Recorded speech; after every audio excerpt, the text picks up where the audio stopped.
Hey friend, welcome back to The Gentle Reset, your no judgment zone for creating a home that actually works for you. I'm Allison, ADHD home and systems coach, former occupational therapist, and mom of two, and I'm so glad you're here. If you've ever felt like ADHD makes home stuff way harder and you hear ADHD is your superpower and wonder what that's even supposed to mean, then this episode is for you. Let's take one simple step together today. Here's your weekly 3, a mind hack, a home hack, and a personal highlight to help your home feel lighter, more functional, and easier to maintain. So why does this topic matter to me right now? Because I see this conversation popping up everywhere, this idea that ADHD is a superpower. And I know for a lot of ADHD women, that phrase doesn't sit right. Because if your brain is swirling, your house is a mess, and you're just trying to keep up, you might be thinking, okay, but have you seen my kitchen table lately? And I get it. That's exactly why I wanted to start this new series, because I believe ADHD traits don't need to be fixed or seen as problems to overcome. It's not about pretending ADHD is amazing all the time. It's about flipping the script on 5 ADHD traits that over 50 ADHD women told me are the most frustrating when it comes to taking care of their home. And we'll be diving into each one this season.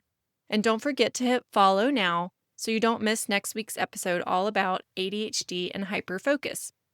So in today's episode, we're talking about what a superpower actually is and why ADHD traits often feel more like struggles than strengths.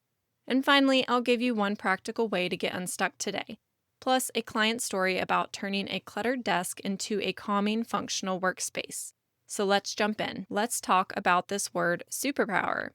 When people hear ADHD is your superpower, it can feel confusing or even frustrating, especially when the day-to-day feels anything but powerful. I definitely don't go around saying this to my daughter or my clients. Let's talk about what I actually mean by that, because it's probably not how you've heard it before. It's not about pretending everything's easy or amazing. So what is a superpower? According to AI, a superpower is a deeply ingrained strength, something someone does exceptionally well, often without realizing how unique or valuable it really is. Things like deep empathy, quick problem solving, or creative thinking. It highlights an ability that makes someone stand out, and with the right support, that superpower can really shine. Here's the thing, when you're just trying to get through the day, those ADHD traits don't feel like superpowers. They feel like the very things holding you back, and that's real. That's why I want to flip the belief from these traits are just things I have to push through or hide to something more empowering. These traits are real, and when they're understood and supported, they can become tools that work with me, not against me. And a quick note before we move on. I'm not here to diagnose or treat anything, including ADHD. If you think you might have ADHD and want clarity, I always recommend reaching out to a trusted professional for support and an official diagnosis if that feels right for you. My role here isn't clinical, it's practical. I'm here to help build awareness, connect the dots, and create simple systems that actually work with the way your brain operates. And just so you know, this isn't a one-size-fits-all take on ADHD. Every woman with ADHD is different. We all experience traits and challenges differently, and that's completely normal. I'm simply sharing what I've learned through working with ADHD women and supporting them as they figure out what works best in their homes and lives. Did you know that over 50 ADHD women told me that these 5 traits are the most frustrating when it comes to keeping up with their homes? Hyperfocus, squirrel brain, transitions, task paralysis, and big emotions. These 5 traits are the exact ones I help my clients recognize, not just as struggles, but as potential superpowers. And we're going to explore each one in the next 5 episodes.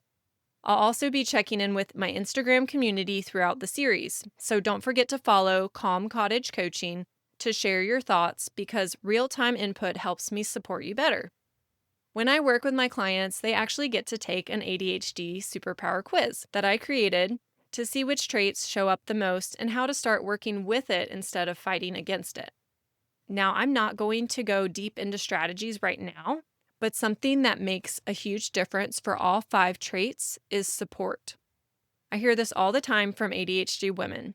I should be able to do this on my own, whether it's laundry, dishes, decluttering, or organizing. But just because you can't do it on your own doesn't mean you're failing in your home. It might just mean you need a new strategy or a system that's actually built for how your brain works. Body doubling is one of the simplest ways to get unstuck. Whether that's working alongside a friend, joining a virtual co-working session, or even listening to this podcast while you do dishes. And hey, don't forget to hit follow so you don't miss future episodes. Body doubling activates your brain and takes the pressure off of doing it all alone. I even call my sister so I can get chores done while we talk, because it comes a little more automatically and gives me the motivation I need to get it done. This is also why coaching can be so powerful. You're not just getting strategies, you're getting someone who sees how your brain works and helps you build systems that actually stick. A coach customizes tools that fit your home and your life. A coach is someone in your pocket cheering you on every step of the way. They believe in you even when you're doubting yourself. And if you feel like you're in survival mode right now, just trying to keep your head above water, I want you to know you're not alone and there's nothing wrong with you. We all go in and out of survival mode during different chapters of our life, and that's completely normal. I know I've been there recently, especially when there's a lot of personal stuff going on behind the scenes. It just might not be the right time for big changes, and that's okay. Sometimes the best thing we can do is focus on self-care, support, and feeling more grounded before making changes in your home or routines. There's no rush. You're allowed to move forward at your own pace. My work is most impactful when someone is ready to take action. And sometimes the best first step is simply asking for help from someone you trust. So I want to share a quick story about one of my clients, a mom and business owner, who is struggling with something I know so many of you can relate to. Paper piles, cluttered surfaces, and that constant feeling of where do I even start? Her home office had become a place she avoided, the desk was overwhelming, the cube shelves had turned into a catch-all, and there were stacks of paper she'd been putting off for, well, way too long. Together, we worked virtually because, yes, this can be done even if we're not in the same room, and we took it one step at a time. We created a filing system simple enough to stick with. We repositioned furniture to make the room actually work for her, and reorganized those shelves so they weren't just stuffing zones anymore. During our maintenance check-in 2 months later, she told me something that made me so excited for her. She said, I now have a baseline for my office. I know where things belong, and I can clear off my desk every night to end the workday. I'm so proud of myself. And here's what I love. She didn't overhaul everything overnight. She took it one step at a time with support and a plan that felt doable for her real life. We weren't aiming for Pinterest perfect. We were aiming for functional, and that's what made it stick. So if your desk is covered right now with random stuff and papers you meant to file last month, or your playroom bins are overflowing with toys that haven't been touched in weeks, and you're tired of constantly stepping on Legos every day, you don't have to tackle the whole room all at once. You just need a place to start and maybe somebody in your corner. That's exactly what my room makeovers are for, and I'm currently accepting new clients. Let's get your space decluttered and organized before the holidays hit. I know there's a room you've been avoiding for way too long. You keep telling yourself you're going to tackle it on your own, and then it just doesn't happen. You're not failing. You may just need someone who understands your ADHD brain to help you get started and keep going and get it done. Let's turn it from chaotic to functional together. You can find more information on room makeovers in the show notes.